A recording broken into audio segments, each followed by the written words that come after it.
fight of the night goes to the heavyweights. Congratulations. You guys won $40,000. Sub of the night obviously goes to Matt Wyman. And KO of the night obviously goes to Pickett. I don't think there's any shockers this evening. Congratulations to all the guys who won the bonuses tonight. So it had been a while since we'd been to the UK, and we roll back in here, and let me tell you what, these guys delivered tonight. What a card, what a night of fights. I couldn't be happier, and I hate to say that I'm proud of grown men. I sound like I'm, you know, I mean, seriously, these guys, what a card that everybody, from the first fight of the night to the heavyweight fight at the end, it was an unbelievable card, and I just wanted to thank all the fighters for putting on an outstanding card tonight. Who's got the first question?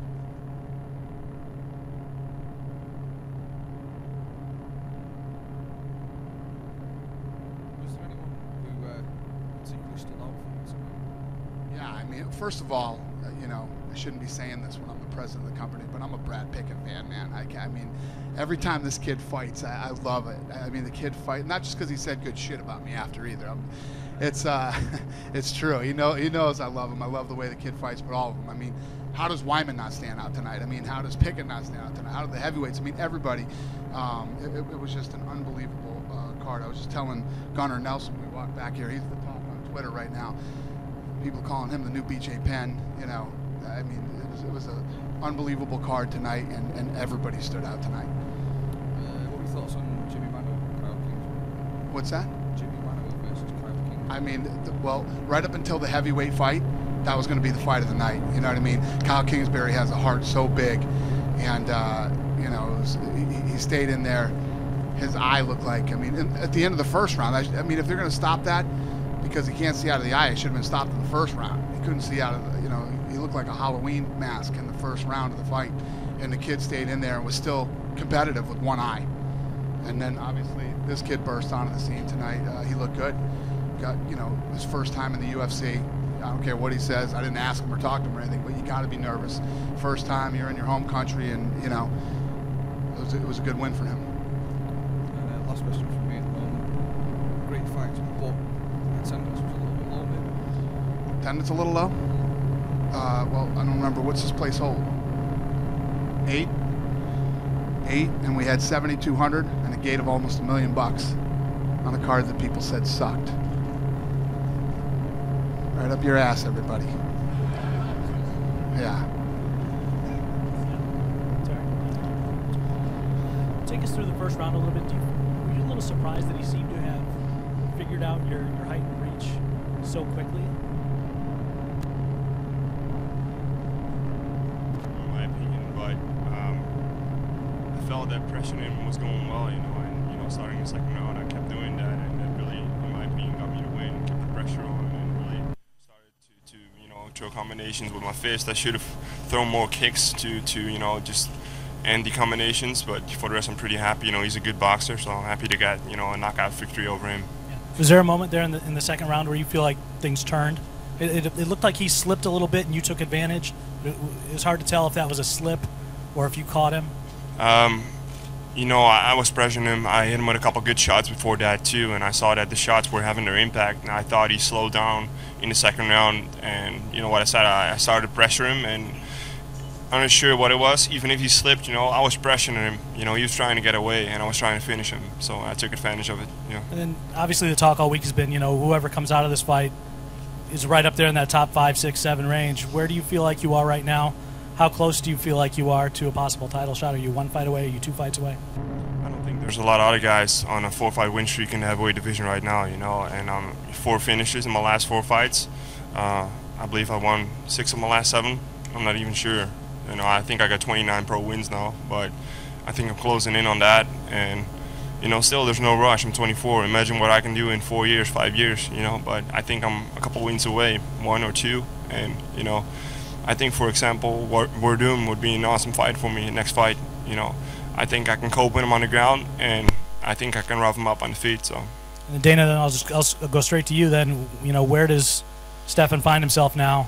You know, with 4 straight in the division. Yeah, I mean he's in there. Like I said, you know, I was talking 5, 6. He's 5, 6, 7, 8. He's in that ballpark somewhere. He's well inside the top 10. And then Stipe, obviously, I know you're disappointed, but that first round, people could say that you looked like you were the one who was 6'11". I mean, it seemed like you really had his reach figured out, that his height difference was no problem for you. Can you kind of take us through that and maybe what your preparations were to be able to pull that off in the first round? It's my coaching, we had 10 weeks to get trained, 12 weeks, and we worked on it.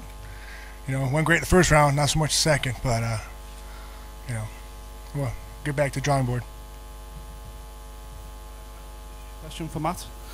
Did you feel like you were kind of getting fed to the lions a little bit here, or you were coming over, you were facing an unbeaten guy? Did you feel like you were being brought in because you'd never lost by sub yourself, so to test this guy, see how good he really was? No, definitely not. I felt like I was the more experienced fighter, but I knew he was gonna definitely bring it, especially in his home country, and he's never tasted defeat before. But again, I felt like I was a bit more experienced than he was, and maybe it was opposite of what you said. You got a little bit emotional in there afterwards. Is that just because of the long layoff and stuff like that, or? Yeah, I don't know. I was a little embarrassed about it actually, but maybe. Each fight, I feel like I expect more out of myself, and it's for more chips, and just don't want to disappoint myself, and keep moving forward. And just a question for both Jimmy and Gunnar on the end here. Just asking about, was it all you guys made out it was going to be? Did it live up to expectation, being in the UFC and obviously getting the wins that you no doubt both trained for? Yeah, definitely. It was great coming out to a great crowd, and it was all I expected. Yeah, I'm very happy with my experience in the UFC, and it was more than I expected. Yeah, Gunnar seems overexcited. His interview tonight is the most exciting night of my life. Yeah. Congratulations, first of all, on the card tonight. Thank you, sir. Is it right? Am I right in saying that Brad Pickett got you out of your seat? Yes, he did. Yeah. I knew it. Though every time this kid fights, I'm always jumping around like a lunatic. Yeah, I love watching him fight. The kid's got heart. He stays in there. He was getting blasted with knees and kicks, and he stays right in the pocket and just keeps throwing punches. He is a fun fighter to watch. I love watching him fight. He pretty much couldn't have done anything more tonight to really sort of. Yeah, well, he said it best in his interview after the fight. He said, I'm fighting probably one of the most technical guys in this division, and he was. I mean, the kid was hitting him with everything. I mean, the kid was hitting him with knees and elbows and kicks and punches, and he stayed right in there, kept swinging, had confidence in his punching power, and then ended up catching him. And what about Dan sat next to him? It's almost like Dan Hardy version 2.0 now. Just wonder what you think about it. Dan Hardy actually looked like a mixed martial artist tonight. He didn't look like a kickboxer. He looked like a mixed martial artist tonight. And Stefan mentioned Fabrizio Verdum. Thoughts on that fight potentially? Yeah, I mean the heavyweight division looks good, man. It's stacked with a lot of tough guys. So there's a lot of fun fights we can do once guys stop getting injured. And Brad, I just want to ask you one. I asked you before the fight about a potential fight with Michael McDonald. You were too respectful at the time about your forthcoming opponent. Said you didn't want to talk about it. Now that you've won, any thoughts on that potential fight?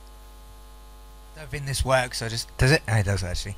Well, yeah, no. As in, yeah, like I say, my job is not to pick my fights. My job is to fight. But I'd like to fight someone. Obviously, will put me up there, back in the mix. I've been there before. I fell over at the final hurdle. Tonight, I felt I was still aggressive, a bit more composed. Where my last time in England, I think I let the crowd take control of me, and I went a bit too crazy. So I was happy tonight, and yeah, anyone who's going to put me up there in the mix again, I wouldn't mind having a little crack at it again. Oh, congrats, mate. Good fight. Thank you. Hi, Fergus Ryan for Joe Duddy in Ireland.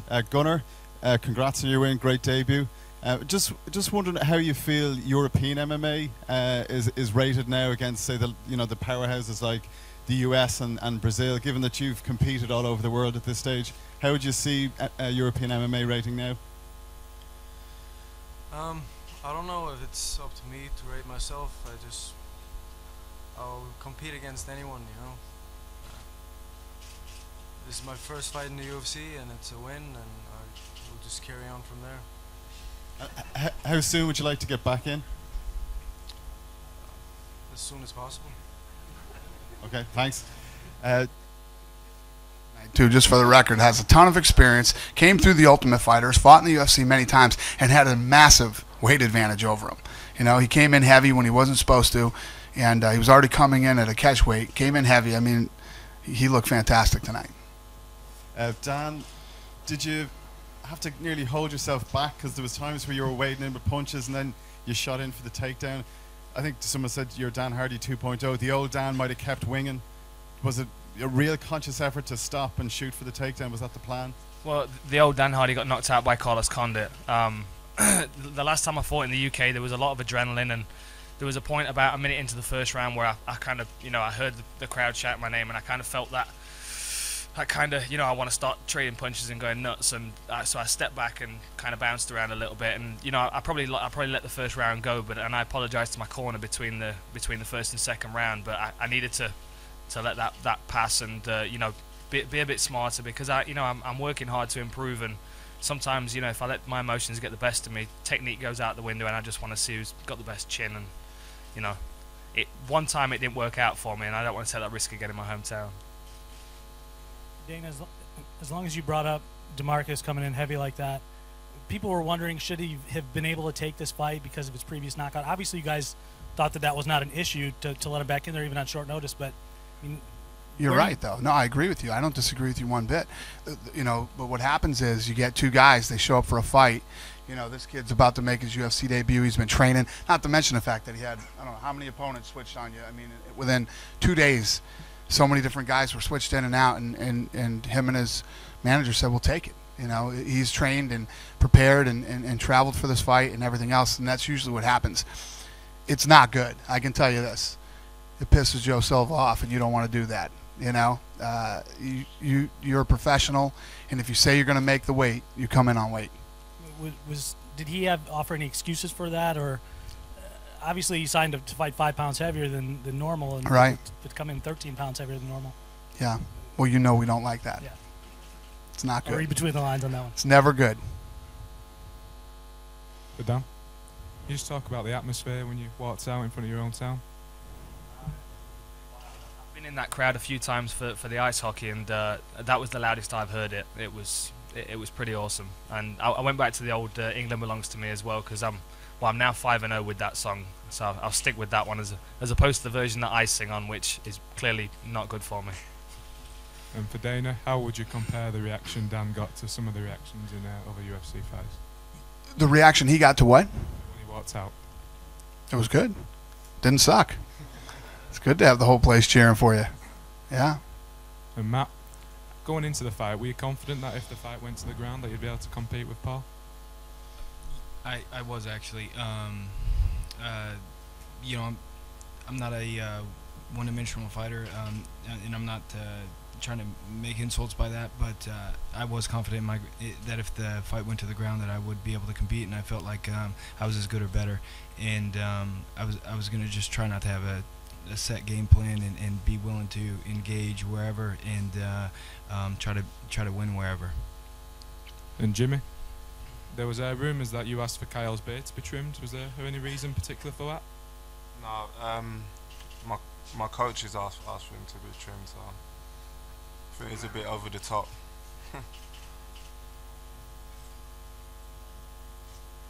A question for Dana. Will we have a title fight soon in Europe? What'd you say? A title fight soon in Europe. Will there be a fight soon in Europe? A title fight. A what? A title fight. Title fight. Yeah. Oh. What? Yeah, I think so. I hope so.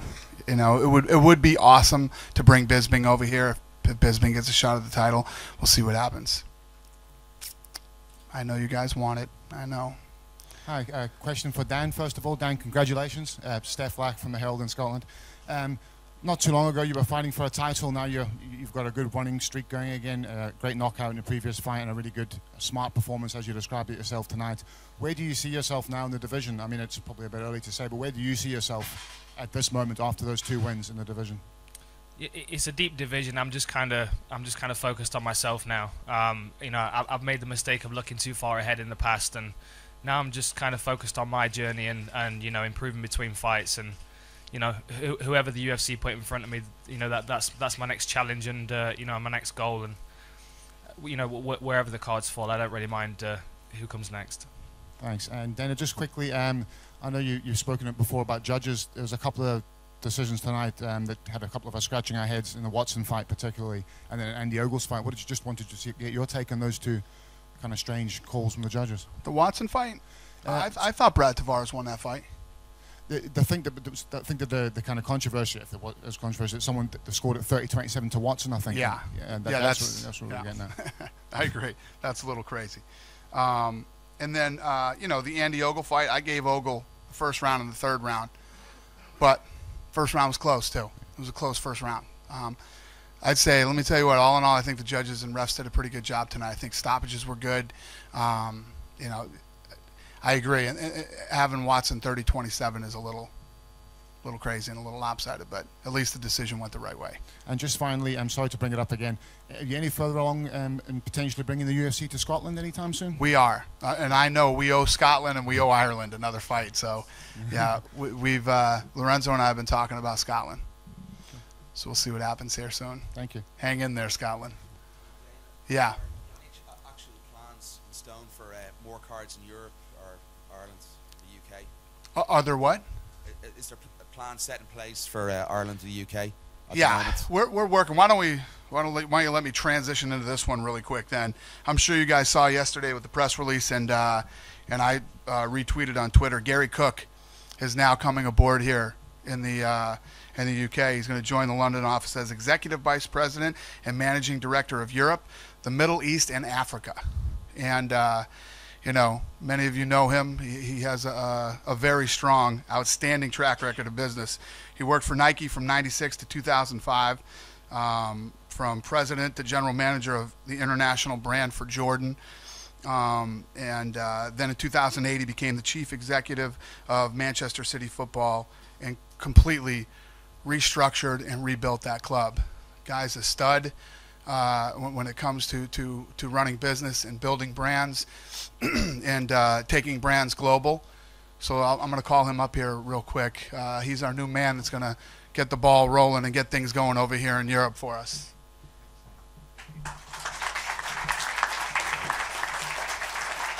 Thank you very much. I'm going to keep this really short because I don't start work until Monday, so no questions until then.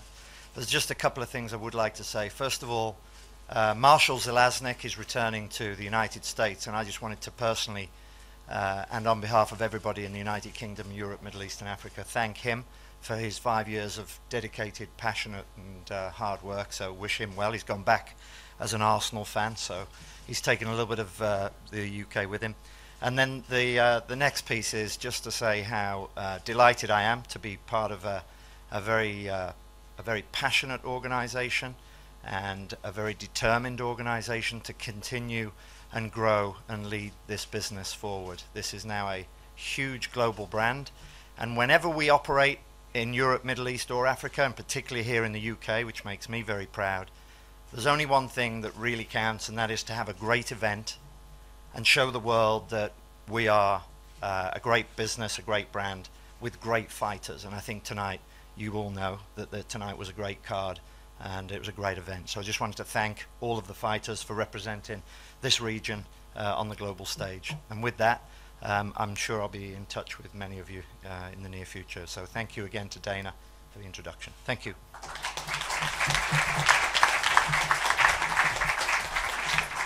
So the answer to your question is yes. Yes, we're going to be working diligently on not just the UK but Europe, and you know, there's a lot of things. There's a lot of potential here in this market and throughout Europe, and you know, I was just saying at the press conference the other day, that those of you that were there, it's been this market's been a little tougher than I anticipated. Well, I'm feeling pretty good about it now. This guy's a stud, and he's gonna help us move the ball forward over here. Thank you, sir. Cheers. Thank you. Dana, you've recently re-signed now with In the UK now, do you feel there's a serious push now being put on by ESPN showing prelims now and to push the product properly now again over in the UK and Ireland? Yeah, and you know that's what we've been working on. When you think about it, when you guys really think about how big this thing has become and how fast, you know, we're in over 1 billion homes worldwide on television in 22 different languages. So I mean, we're getting this thing dialed in. We're getting it all figured out. There's a huge market here. I mean, every time we come to the UK, it's successful. We came here with a fight night tonight. We did almost $1 million UK gate American dollars.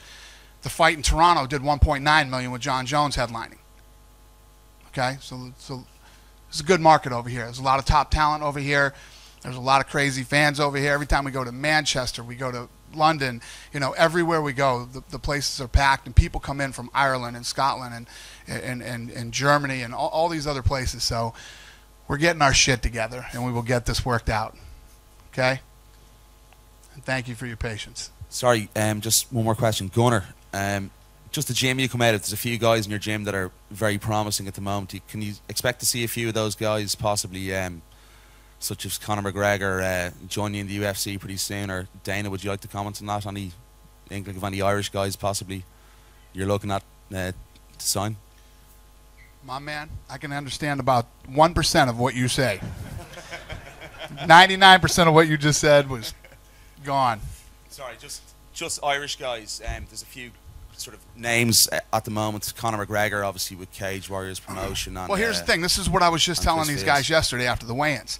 You know, people are always saying there's too many fights. There's not too many fights. There's no such thing. As you continue to grow this sport, we have to do fights all over the world. We need more fights. If we don't have more fights, we don't. These two at the end, they don't get in. Some of these guys, his weight division doesn't exist. You know what I mean? So as we continue to grow and we continue to do more fights and continue to do more fights in more countries, yes, you'll start seeing more and more of these talented guys that probably deserve to be in the UFC right now and aren't.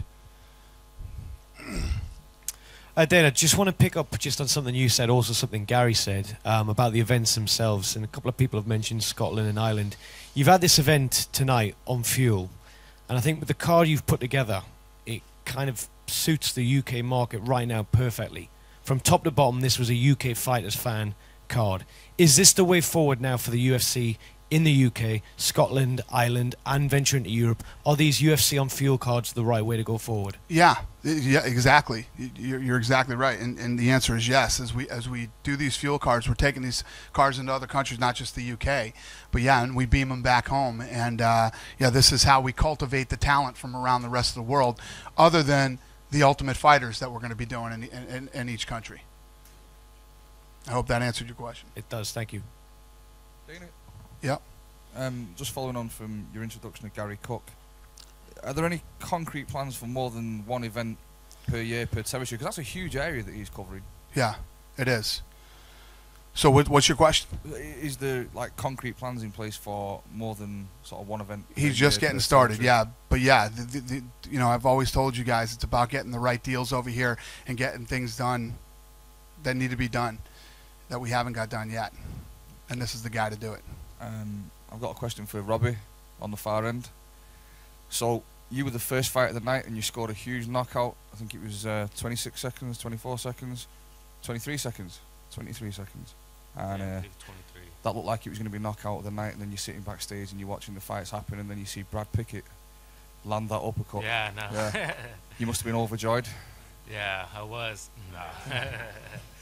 No, can you run us through the words you said? Honestly, it doesn't really matter to me. I'm just here to fight and get the win. That's what I come here to do. And if I get the bonus, then that's great. If I don't, then that's fine. As long as I get the win, then keep moving up. That's all that matters. I told you guys at the pre-fight press conference, you know, the guys get the bonuses tonight, but I knew we'd be paying more money on this card. Guys are going to be sitting around getting checks going, what the hell is this? It's because tonight kicked ass, that's why. So these guys, this card's going to do all right. And Jimmy Manower, you obviously pleased with the result. I guess you're pleased with the performance, but is there any frustration that you couldn't finish him, put him away? Well, the referee stopped him, but I mean actually knock him out. The ref stopped it, but he's a tough opponent. He had a hard head and everything. I hit him hard, but I just come to win the fight and win, not give it to the judges to like, you know what I mean, leave it in the judges' hands and that. So and I'm happy with my performance and that. The last question is for Dana again. Gunnar Nelson's been on the UFC radar for a while, and he kind of postponed the invitation. He wanted more experience. He's got a big name in the jiu-jitsu world and ADCC. I don't know how close you follow any of that, Yep. but I guess you were aware of Gunnar before tonight. And I just wondered if you share Gunnar's obvious excitement that he's now in the UFC. If what? If you share his excitement. Yeah, I mean, listen, we all know, we've seen it before where guys are big in the jiu-jitsu world and then get into MMA, and, you know, it doesn't really translate as well. You know, like I said, you haven't seen a kid like this since BJ Penn. I agree. And then even when he started, I'll be honest, when the fight started, he had his hands down by his side, and I'm like, oh, Jesus, jiu-jitsu kid. I said, this kid's going to get clipped, because DeMarcus can hit, and DeMarcus is a big guy, you know, but he looked good. He looked really good. I didn't know that. Now I do. Yeah. No, he looked great tonight, man. He looked great. I told him when we were walking back here. On my Twitter, everybody's buzzing about him on Twitter right now. So. Dana, you mentioned how you've got large fan bases all over the country, all over the UK. There is one other place that's not been mentioned, and that's Liverpool. And I know you on your Twitter account, you must get it all the time. When are you going to bring it to Liverpool? Tonight out in the arena. Yeah, exactly. Yeah. Do you want to save yourself some time and maybe just tell us where? I have no idea.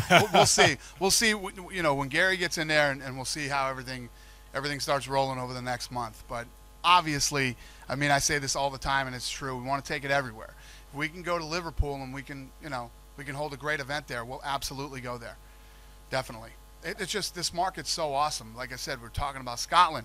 Ireland's going crazy to come back. Liverpool wants it back. Manchester always does great. London is always awesome. So this market is hot, man. This market is strong. We just got to, like I said a minute ago, we got to get our shit together over here, and we'll knock it out of the park over here. And you mentioned that there's a chance of a Bisping title fight possibly in Europe. I said maybe. Yeah, Don't maybe. hold me on that one. I said we'll see. But that used to be almost completely off the radar, as far as my understanding was. So there's a chance. What now. was completely off the radar? Title fights over here? Well, a Bisping silver title fight. I mean, I remember speaking to Bisping, and he actually he never thought it could happen. Yeah.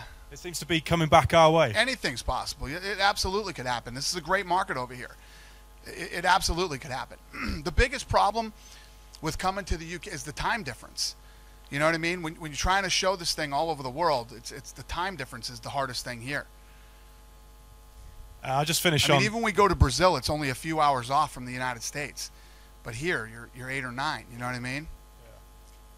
Just finish on Dan. You've obviously been in some of the title fights over in the States, biggest cards. How does it compare to fight in front of your home fans compared to anything you've done before? I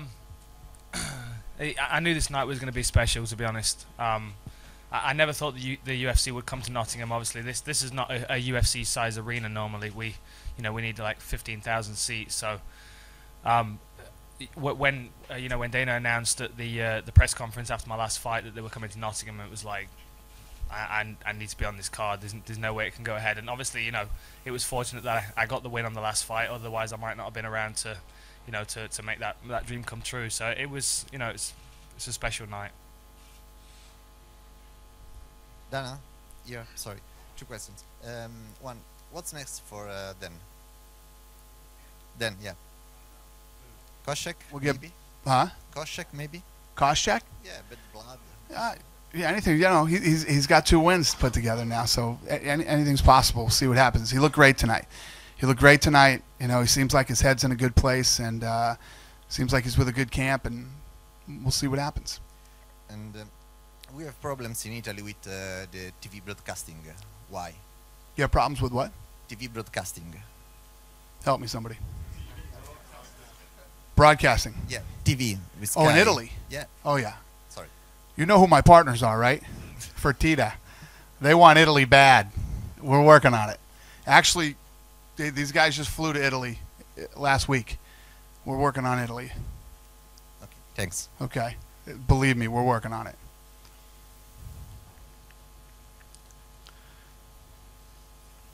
Take one more question. Got one more? Then I would have liked to ask you something about Italy, but he did it before me. So I'm going to go with Stefan. Okay. Stefan, and you said before that you would have liked to go to about 260, 280 pounds. But lately, last year, I believe, you always fight at 250. Is this something you change your mind about your weight, or just it happened? I had a really long and hard training camp for this one, and to be honest with you, I couldn't eat the pounds on anymore. I just trained so hard that I lost a couple pounds, but 250, 260, you know, I think I showed it doesn't really matter. You know, I'll knock them out anyway. So in the future, maybe you get to 280 or something like that? You know, I'm 24, so I got plenty of time to fill out, and maybe after this fight, we're going to take a look at my diet, you know, and change some things and go up a little bit, but I don't want to do it too fast. I want to keep my speed and my agility and just, you know, keep on building and building. You know, I don't think it's even, you know, a big factor to go up that much in weight. You know, I need to be as fit as possible on this weight, you know, and I felt really good today. I could have gone 3 more rounds like that, so. Thank you. So I just want to thank you all very much. Thanks to all the media and the fans. We had a great time here. We appreciate you very much. Have a great night.